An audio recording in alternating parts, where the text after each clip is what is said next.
Hi, my name is Kim Baker, and I'm President and CEO of Kentucky Performing Arts. We may be shut in, but the arts are not shut down. That's why we're happy to bring you KPA at Home.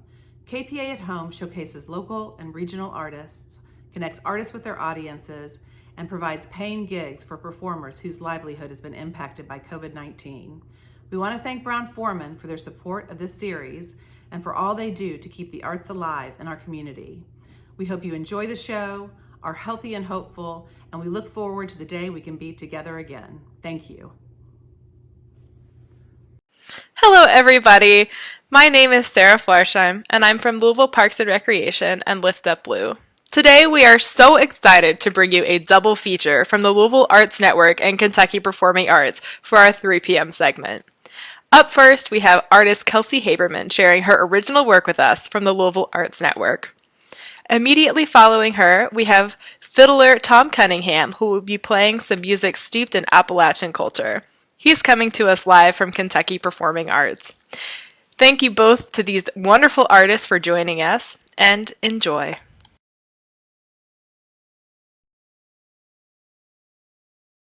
Hi. Um, I created a visual piece to bet what I felt best represented the diversity in Louisville's community. And I felt what better way than to recreate some horses from different cultures.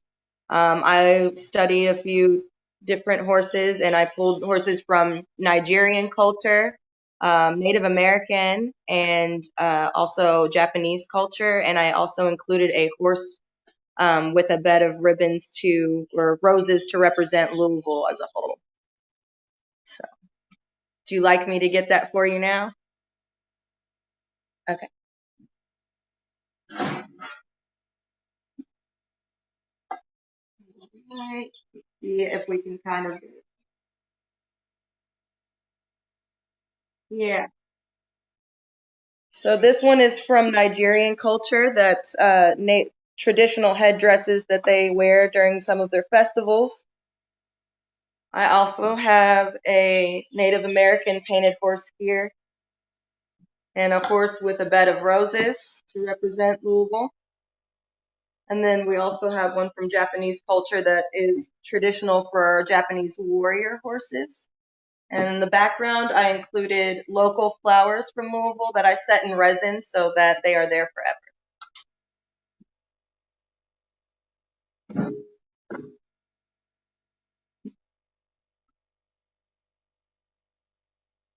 All right. Thank you for including me, and I appreciate being a part of this. Thank you. Thank you so much for joining us today, Kelsey, and thank you, Louisville Arts Network, for bringing her to us. Up next, we have fiddler Tom Cunningham from Kentucky Performing Arts sharing some of his wonderful music. Enjoy.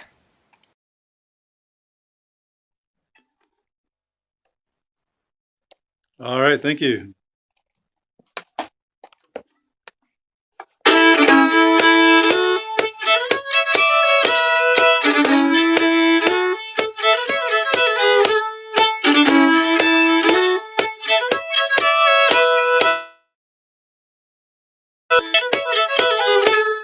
Way up in the mountains, just way up in the hills, there used to be a mountain man, we called him Fiddlin' Will. Now he could play most anything, and some say he could sing. And one thing that he liked to do best was sawing on them strings. So get out your fiddling, roll up your bowl, up it away, and you strong. It'll make music till the rafters ring. Old man picking up song on a string.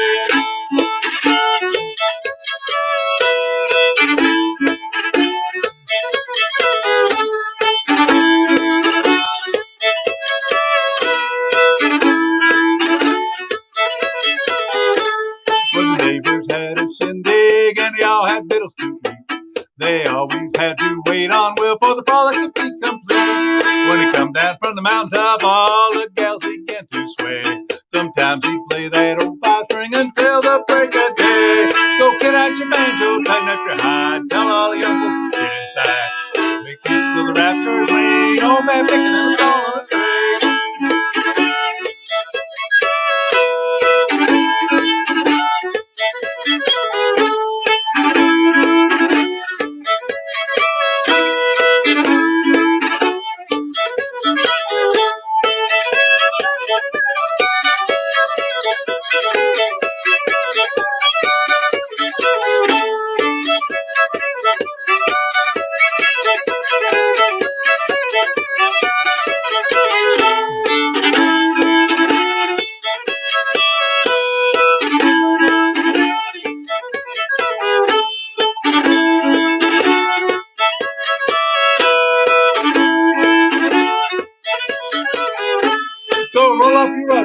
up your heels. We'll dance all night to Virginia reel. We'll make music till the rafters ring. Oh, man, picking and a song on a string.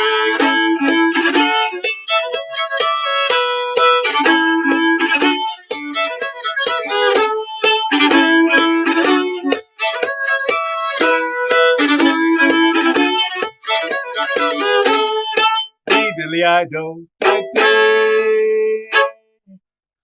All righty. Hey, good afternoon, everybody. I'm Tom Cunningham, and I'm pleased to be here. Thanks to the Kentucky Performing Arts and Lift Up Lou, and just going to have some fun this afternoon, playing some fiddle and talking about the fiddle. And the question that I get asked most often when I go around playing the fiddle for people, and some of you might be wondering this out there. So, what's the difference between a fiddle and a violin?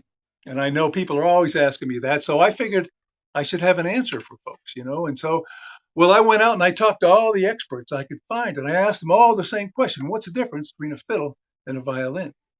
And what I found out was that if you ask a whole bunch of different experts the same question, you'll get a lot of different answers. That's right. So one guy told me that the violin is just a fiddle that went to college. And another guy said, nobody cares, nobody cries if you spill a little beer on a fiddle, And then I went downtown because there's a guy that sells them and buys them, and deals with them. And I figured he would know. And he said, well, if you're buying it, he said, it's just an old fiddle, He said, but if you're selling it, it's an antique violin. And then another guy told me that if you take a violin player and you take away the music that's sitting in front of him, he stops playing, But if you take a fiddle player and you set music down in front of him, he stops playing. And then my favorite answer of all, a guy told me the difference between the fiddle and the violin is, about $20,000 a year. And I think it might be more now, adjusted for inflation. So a lot of different answers. But here's the truth, folks. Here's the real truth. There really is no difference between a fiddle and a violin. It's the same instrument. It's just how you play it that makes it different. And some people like fiddle music. Some people like violin music. And I suppose there's people that can appreciate both. Never try to sway anybody one way or the other, except tell you that I like fiddle music because, it's just more fun. Why you can stamp your feet to it and clap your hands and get up and dance. And you can have all that fun while people are playing the fiddle. Now, it's a little bit different when there's a violin player. And let me tell you a little story. A couple years ago, I was downtown at the Kentucky Performing Arts Center there, and there was a guy playing the violin. His name was Joshua Bell. Well, he's recognized to be one of the greatest violin players in the world today. And he's traveled all over the world and played for the crowned heads of Europe and all that stuff, And he was playing down there that night, and he was playing the Beethoven Violin Concerto. Now, that's one of the most beautiful pieces ever written for the violin. And the instrument that he plays on is a Stradivarius violin, but not only that, it's one of the best violins that Stradivarius himself made. Now, so there he was, one of the greatest players in the world today, playing one of the most beautiful pieces ever written and playing on one of the most glorious instruments ever made. And I got to tell you something, folks. It was pretty good.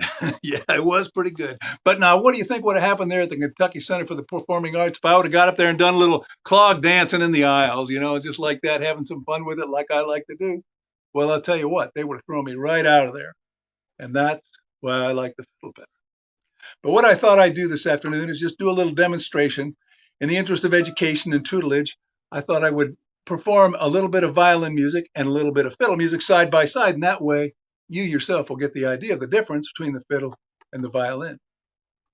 So for my violin piece, I've chosen a work by Antonio Vivaldi. He was a very famous composer way back in a long time ago. And he wrote this piece called Violin Concerto in A minor. And I don't know if any of you ever noticed this, but I've wondered for a long time why it is when it's a violin piece, they always have to explain it to you. You ever notice that? It's always violin concerto, something like that, or violin sonata, something like that. Did you ever notice that? Did you ever hear of fiddle tune in D major? No, I think not. They don't have to explain it to you when it's a fiddle tune, do they? Well, I'm going to play just a little bit of the violin concerto in A minor because that's all I know. And then I'm going to play an old-time fiddle tune, and this one goes way up in the mountains, and it's a good old tune. It's called The Devil's Dream, and I know the whole thing of that. So I'll play the whole thing for you for that. So here's the difference between the fiddle and the violin. You want to watch closely, especially right at the beginning here when the violinist is getting ready to play. It's a little bit different than the way the fiddle player starts out. So here we go.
Thank you very much. Thank you very much. And I saw Aaron dancing around in his studio. Maybe it's his living room. I hope you're dancing too. I just love playing for dancers. So yeah, he's got a big smile on his face. Wish I could see the rest of you. It's hard playing a concert into a little phone, I'll tell you, but it's great to feel like I'm reaching out and touching people. So that's I need to share my music, and this is the way we can do it right now. I can't get out there and play for dancers and play for people sitting listening, so we're doing this. Hey, I'm going to do a song by John Prine. He just died a couple weeks ago, and he was one of my favorite songwriters. And I always do this song because it talks about Western Kentucky, about paradise out there in the coal country. So I'm going to do John Prine's song, Paradise.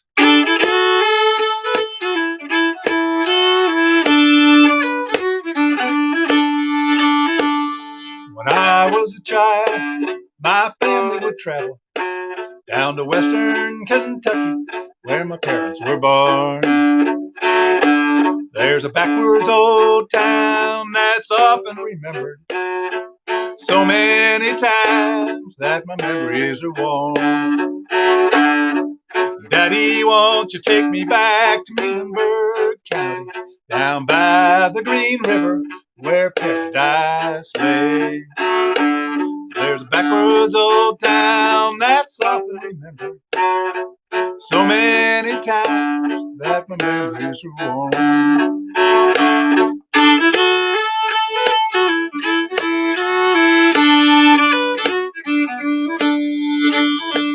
Well, sometimes we travel right down the Green River to the abandoned old prison down by Hadley Hill, where the air smelled like snakes and we'd shoot with our pistols, but empty pop bottles was all we could kill. Daddy, won't you take me back to Muhlenberg County, down by the Green River, where paradise lay. Well, I'm sorry, my son, but you're too late and ask Peabody's coal train all the way.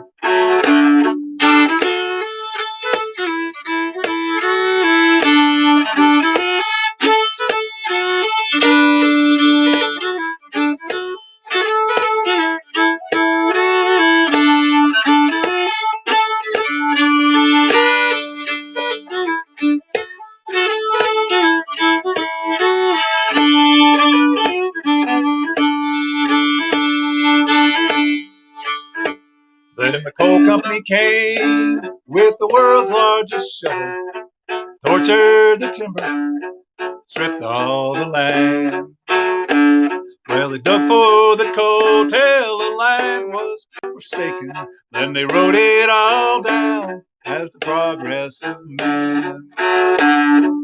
Daddy, won't you take me back to Muhlenberg County, down by the Green River, where paradise lay. Well, I'm sorry, my son, but you're too late and ask Mr. Peabody's coal train is hauled away.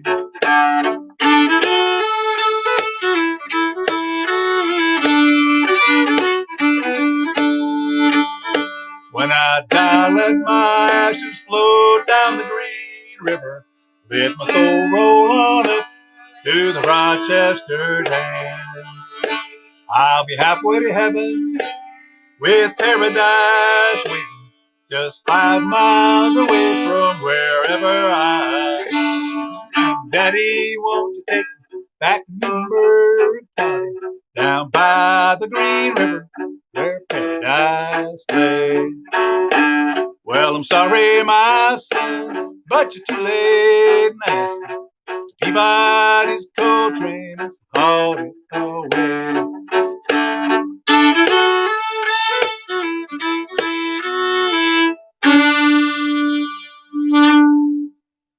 Oh, thank you very much. Hope you enjoyed that. Thank you. Well, now, ladies and gentlemen, I would like to relate to you a brief saga concerning the most ambulatory Homo sapien ever to asphyxiate upon the surface of the planet Earth. Let me tell you about my friend Blue. Comes from down in New Orleans. He made his living stealing chickens and just about anything else he happened to see. Now this pop-eyed man, he could run so fast that flames shot him out of his heels. Well, he burned up the cotton and scorched the corn and made a road through the farmer's field. He was a traveling man, he certainly was a traveling man. He was the travelingest man there ever was in this land. He would travel, he was no miles around. And he never got caught, he never got whooped till the police shot him down.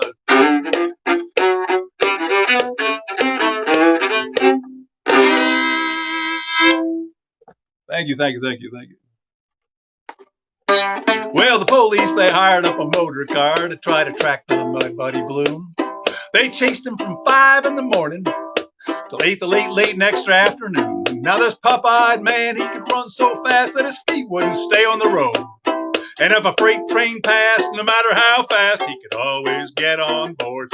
He was a traveling man, he certainly was a traveling man. He was the travelingest man there ever was in this land. He was traveled, he was known for miles around. And he never got caught, he never got whooped till the police shot him down.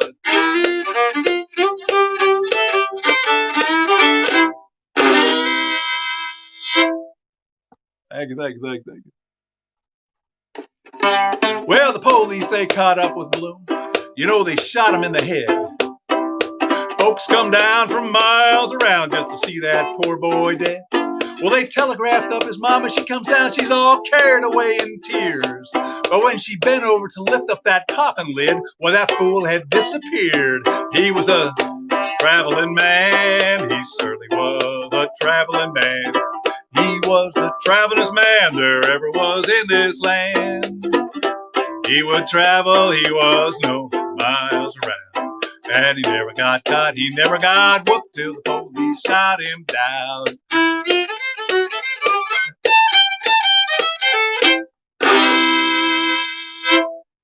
Thank you, thank you, thank you, thank you. Well, the police, they caught up with Bloom. They had him out to hang one day. The executioner, he leaned over, he said, "My good man, have you any last words you desire to say?" Matter of fact, I prepared a little speech if you just bow your head in prayer. And then he winked one eye and he crossed both legs and he vanished straight up in the air. He was a traveling man, he certainly was a traveling man. He was the travelingest man there ever was in this land. He would travel, he was no miles around. And he never got caught, he never got whooped till the police shot him down.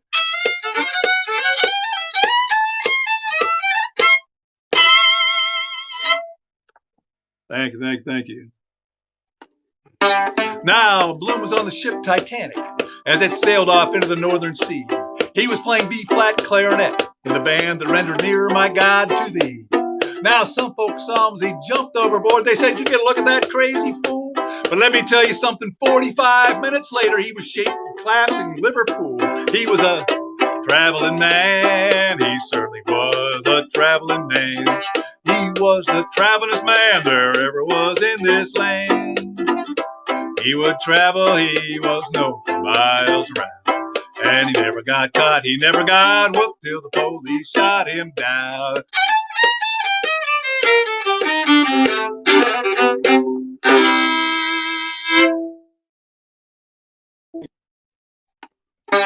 Now, one day, Bloom had to go to the well to fetch himself a pail of water.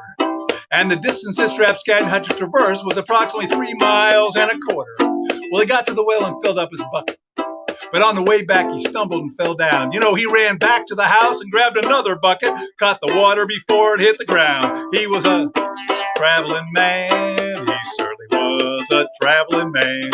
He was the travelingest man there ever was in this land. He would travel, he was known for miles around. And he never got caught, he never got whooped till the police shot him down.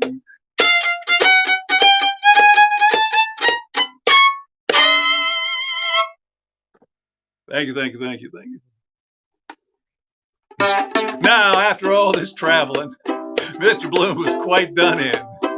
decided to book a room for himself at the local inn. But even as he switched off the light, he still wouldn't miss his mark, 'cause he was under the covers and fast asleep before the room got dark. He was a traveling man, he certainly was a traveling man. He was the travelest man there ever was in this land.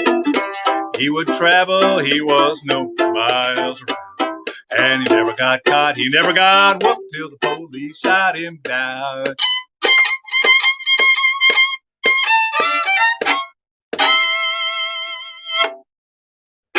Thank you. That's the end of the traveling man. I promise that's all I know about the traveling man. There's no more. Thank you very much. Hey, now I want to have a drink of water is what I want to do. But I want to tell you a little story about a fellow. Now, he's a farmer. He lives out in eastern Kentucky, and he's lived out there his whole life, and somehow he's made a living off the land over all these years, and well, after a while, he's gotten into a bit of a routine. Every morning, it's the same thing, right? He comes downstairs, he sits at his kitchen table, and he drinks his coffee, and he reads his newspaper. And on this one particular morning, and I think, well, you know what? He must have been about halfway through the second cup of coffee, because he was just about halfway through the second section of the newspaper. And he heard this sound from the back room of the farmhouse. And it sounded like this. And he knew what that was. Want to hear it again? Here it goes. Well, that, my friends, is the sound of a mouse being caught in a mousetrap. See, this fella, he's lived on farms all his life, and he knows if you live on a farm, well, you're going to have mice, right? It just kind of goes with the territory. And, it didn't really bother him too much until they started getting into his cornflakes and he didn't have anything for breakfast. So at that point, he decided that he had to do something about the mouse problem. Now, the first thing he did, of course, he went out and got himself a and you know what that is, right? That's a cat. He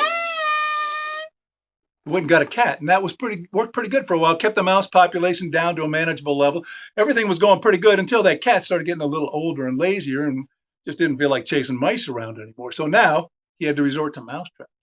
Now, in this particular day, he knew that was just his last mouse trap. But he also knew that it was not his last mouse. So he decided that he had a job for the day, and that was going to be to go down to the store and get some more mouse traps. Now, before he could do anything else, of course, he lived on a farm and he had to take care of his chores, right? So he had to go out back and milk the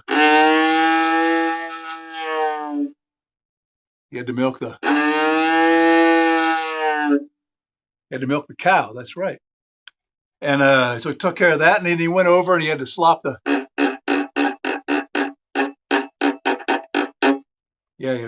pigs. Took care of that, and then he had to get some hay for the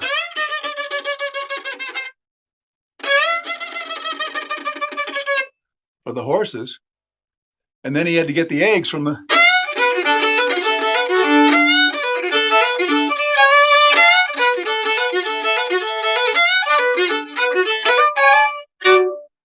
Well, I'm a city boy, and even I know that that's not the sound of a chicken, but that is the sound of the chicken reel, a fiddle tune sort of meant to imitate a chicken. So he got the eggs from the chickens, and he took care of all that stuff, and he goes to go back in the house, and he walks in, he opens the back screen door, first of all, and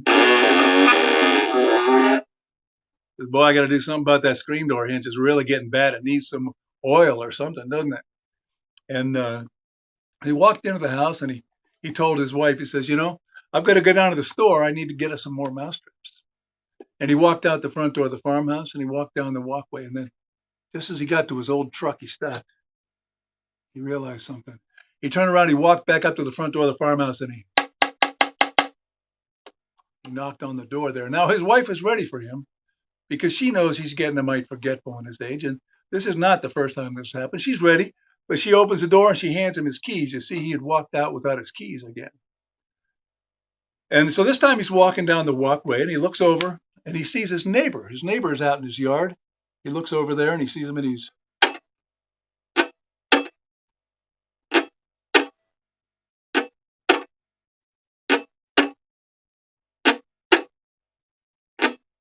well, you know what he's doing, right? Well, he's chopping wood. Wants to make sure that he's got plenty of wood to keep him warm through the winter. So it's out there chopping wood. And then he looks over at his neighbor's porch, and up there on the porch,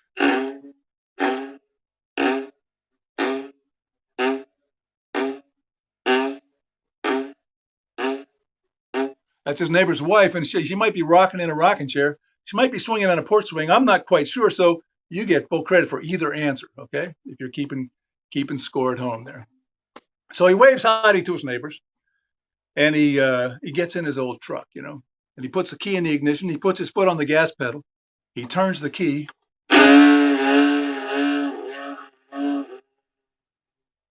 The truck doesn't start. It's just kind of sitting there. So he pats the accelerator a couple times, try to get that gas moving in the fuel line. So he turns the key again. Well, it sounded a little better, but it's still not starting, And he knows it's an old truck, and it's a cold morning too, and it doesn't always start right the first time, or maybe even the second time. But he knows once he gets it going, it's going to run just fine. So he's not going to give up yet. Right? He turns the key again. There we go. Now it's running just fine. Running like a top. He backs down the driveway, puts it in gear, and he hits up the road.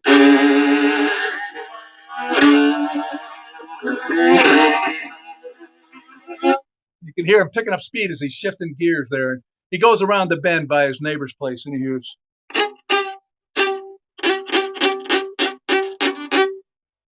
That's his neighbor's dog chasing him up the road. So he gets about a mile down the road, and there's only one traffic light in this whole part of the county.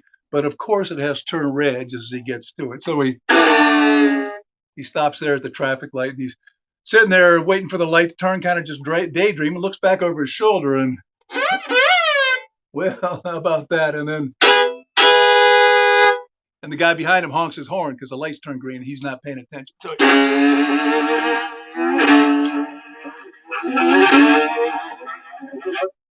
he's picking up speed there, and he heads up onto the highway. He's just cruising down that highway, minding his own business. It's just a nice day for a drive, and then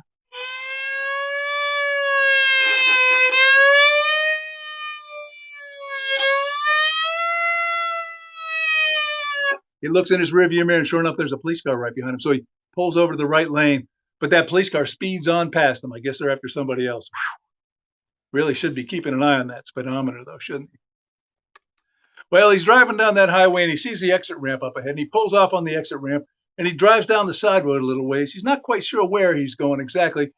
He knows he'll get there, but he's driving down the road, and he sees this old house by the side of the road, and it's this dilapidated old mansion. Well, it looks like nobody's lived there for years and years. There's weeds all growing up in the yard, and the paint's peeling off the house. But he pulls in the driveway, and he gets out of his truck, and he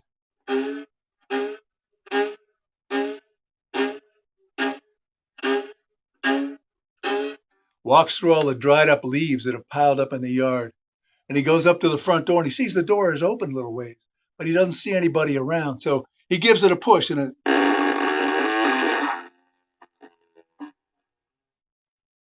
the door opens. And he walks in the house, and it's real dark in there. His eyes are adjusting to the darkness. He doesn't see anybody, but he can tell there's dust on everything, and everything is covered with cobwebs everywhere. And he's kind of looking around, trying to see, and then he hears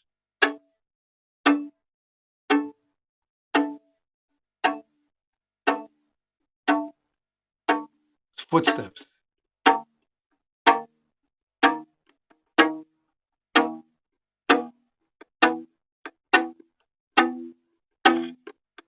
They're getting closer and closer.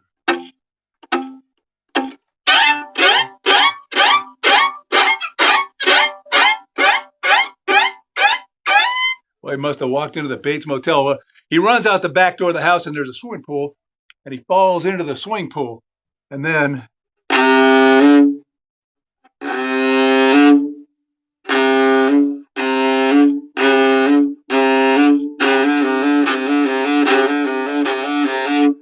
Jaws, they have a pet shark in their swimming pool. Who would ever expected that?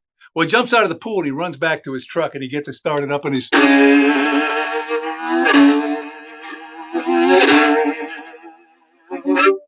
gets away from that haunted house, and Well, he gets to the store and he finds his mouse traps. He's got his mouse traps and he's heading home from the store. And that's when he runs into the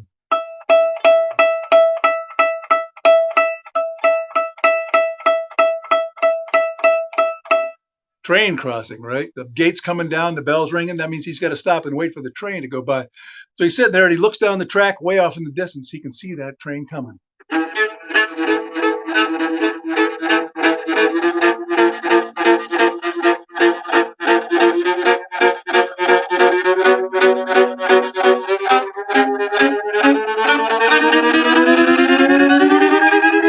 And as the train gets closer and closer, he realizes this is not just any ordinary train.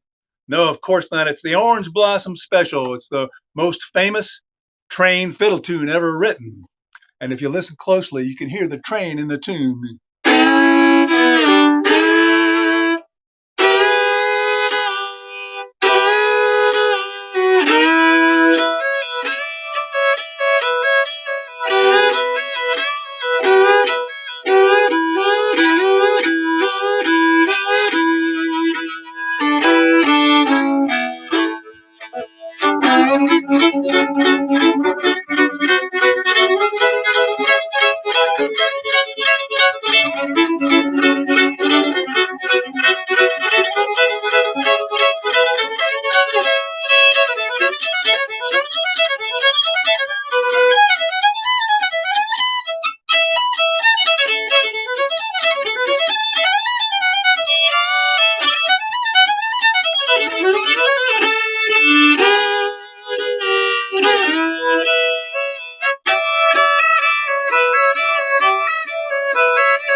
Oh, thank you very much. Hey, thanks for watching. My name's Tom Cunningham.